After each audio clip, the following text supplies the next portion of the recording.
Bismillahirrahmanirrahim. Assalamualaikum warahmatullahi wabarakatuh. Let me introduce ourselves. We are from third group. My name is Fitria Khotimah and my partner is Choirum Amanah. Today we would like to presenting our materials about sentence. A sentence is an independent clause that consists of a group of any number of words expressing a complete thought. In simple terms, a sentence is a set of words that contain first, a subject, what the sentence is about, the topic of the sentence, and second, a predicate, what is said about the subject. The predicate always contains a verb. In fact, the predicate is only a verb. A sentence must contain at least a subject and verb. For example, sentence, he opened the door. Complete thought, yes. Not a sentence, people who work hard. Complete thought, no. Sentence based on predicate.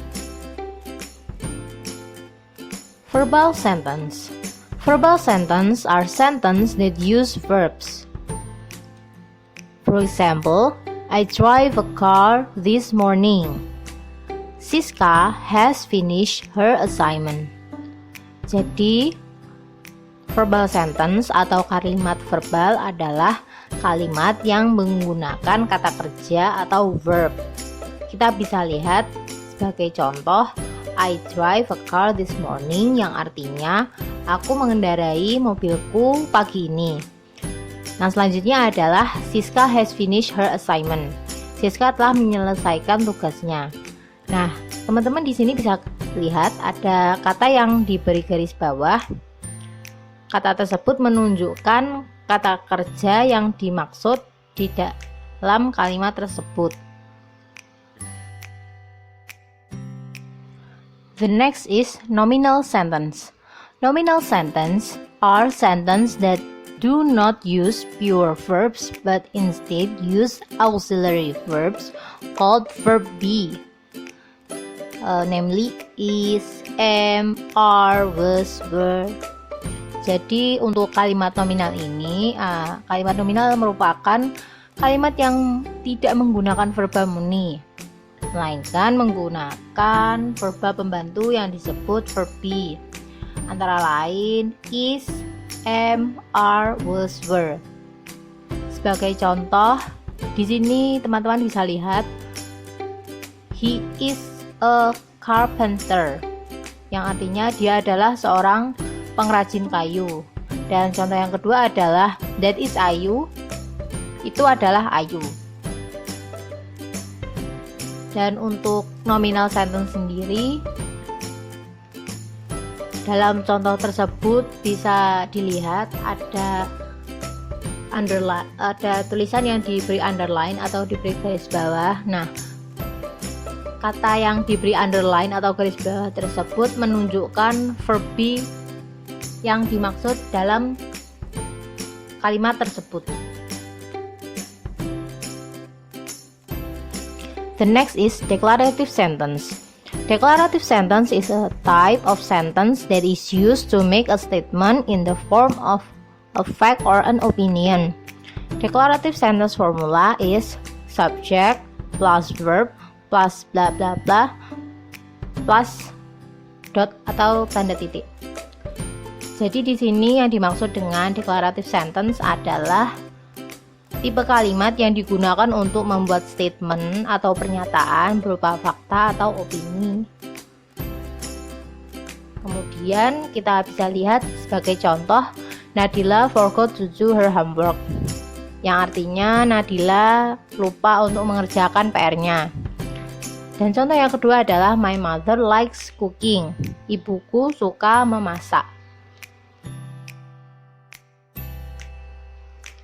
Sentence based on their function. The next is question sentence. Question sentence is a sentence that has a function to ask something, or commonly called an interrogative sentence. Question sentence has a characteristic with a question mark at the end of the sentence. Jadi yang dimaksud question sentence adalah suatu kalimat dalam bahasa Inggris yang memiliki fungsi untuk menanyakan suatu hal atau biasa disebut dengan kalimat interrogatif. Question sentence di sini memiliki ciri khas, yaitu terdapat tanda tanya di akhir kalimat. Sebagai contoh, will he come to my house tonight? Yang artinya, akankah dia datang ke rumahku malam ini? Dan yang selanjutnya adalah, did your father watch a football match on television yesterday? Yang artinya, apakah ayahmu menonton pertandingan sepak bola tadi malam? Interrogative sentence form. First, positive question. Positive question, or what is known a positive question sentence. This question sentence is usually used to ask question in a positive context. Jadi, yang dimaksud dengan positive question atau yang dikenal sebagai kalimat tanya yang bentuknya positif. Kalimat tanya ini biasanya digunakan untuk bertanya dalam konteks yang positif. Kita bisa lihat sebagai contoh, will you marry me? Yang artinya, maukah kau menikah denganku? Dan contoh yang kedua adalah, are you hungry? Yang artinya, apakah kau lapar?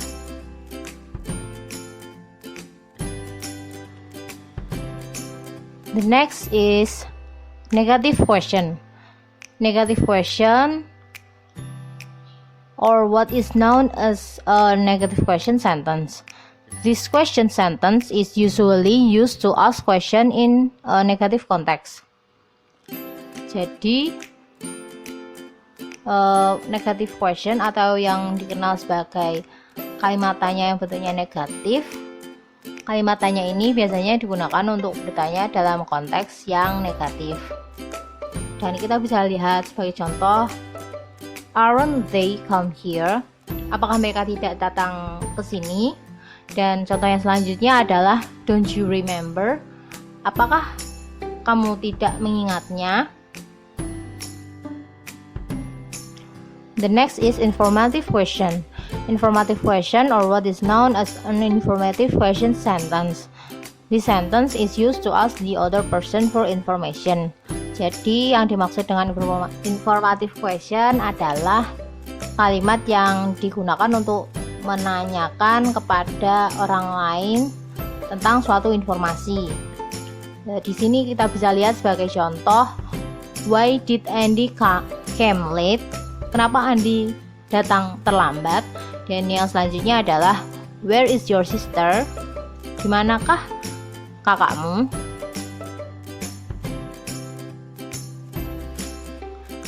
The next is imperative sentence.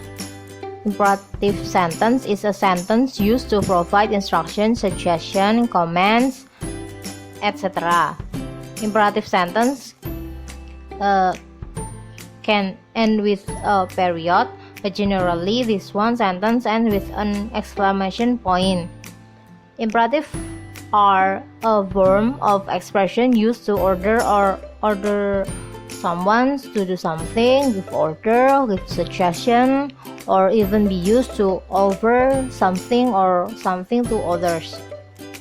Jadi yang dimaksud dengan imperative sentence adalah suatu kalimat yang digunakan untuk memberikan instruksi, saran, perintah, dan lain-lain.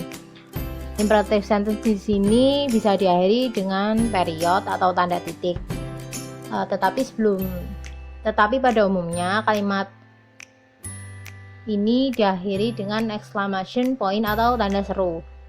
Dan imperative sentence ini merupakan sebuah bentuk ungkapan yang digunakan untuk menyuruh atau memerintah seseorang untuk melakukan sesuatu, memberikan perintah, memberi saran, atau bahkan digunakan untuk menawarkan sesuatu kepada orang lain. Dan di sini ada dua bentuk dari imperative sentence, yaitu positif and negative. Untuk rumus positif, yaitu verb plus object plus complement. Sebagai contoh, kita bisa lihat di sini, come here please, open the window, close the door. Dan untuk yang negatif, rumusnya adalah don't plus verb plus object or complement. For example, don't look at me, don't go there, don't forget your promise. The third is exclamatory sentence. An exclamatory sentence is used to express a strong emotion. It starts with a how or a what and ends with an exclamation mark atau tanda seru. From for what, a or an plus adjective plus noun plus exclamation mark. For a plural noun, simply remove the article a or an. The example, what a tall building. Diakhiri dengan tanda seru. Untuk form how plus adjective or adverb plus exclamation mark. Example, how beautiful. To form a how exclamatory phrase with someone or something, you can say how adjective of someone or something. Exclamation mark. The example, how rude of the man. Next is sentence based on their form. The first, simple sentence. A simple sentence in grammar has only one main or independent or subordinate clauses, comprising a subject and a predicate. The short and independent syntactic entity intends to convey a complete idea or meanings of an idea. It may have a modifier besides a subject, verb, and object. There are two, compound verbs and compound subjects. Some sentences have a single subject and two or more verbs. Other sentences have a single verb and two or more subjects. Example, the dog barked and ran. Here is compound verb. There are two verbs, bark and run. The next example, Arnold and Juan play cricket every evening. This is compound noun. There are two subjects, Arnold and Juan. Second is single subject and a single verb. This type of simple sentence has only one subject and one verb. Example, he sold it in Amazon. There are one subject or noun, he, and one verb, sold. Number 2 is compound sentence. Independent clauses are groups of words that have a subject and a verb and can stand alone as complete talks. When we join two or more independent clauses together, we have a compound sentence. The form: two independent clauses joined by coordinating conjunction or conjunctive adverb or semicolon. Coordinating conjunction is fun boys. Conjunctive adverb like however, therefore, and semicolon is alone. For example, she cooked and he cleaned.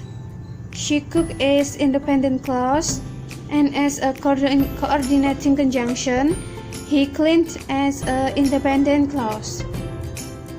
Tom reads novels, however, Jack reads comics. Tom reads novels is independent clause, however is conjunctive adverb. Jack reads comics is independent clause. Tom reads novels, Jack reads comics. Both are independent clause. Number 3 is complex sentence.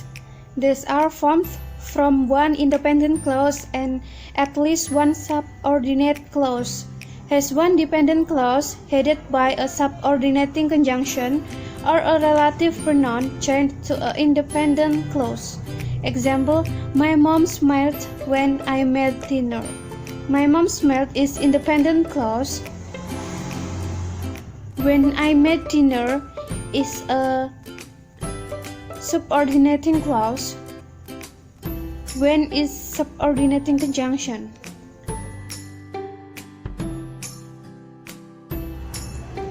Number 4 is compound complex sentence. A compound complex sentence is made up of more than one sentence joined by a conjunction, and at least one of those sentences is complex. In other words, it is a compound sentence with a dependent or subordinate clause. Connectors compound complex sentence. Two independent clauses may be joined by one coordinating conjunction, two conjunctive adverb.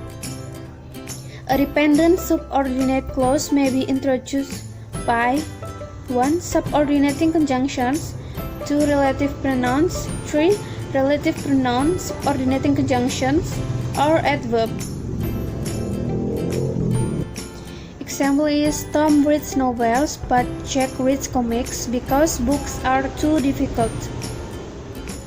Here, Tom reads novels is independent clause and the coordinating conjunction is but, followed by independent clause Jack reads comics, and the dependent clause is because books are too difficult. Next example is Jack, who reads comics, rarely reads novels. However, Tom enjoys novel. Here, Jack rarely reads novels is the independent clause. Who reads comics is the dependent clause, and however is conjunctive adverb, and Tom enjoys novel is independent clause. Okay, thanks for your nice attention. Wassalamualaikum warahmatullahi wabarakatuh.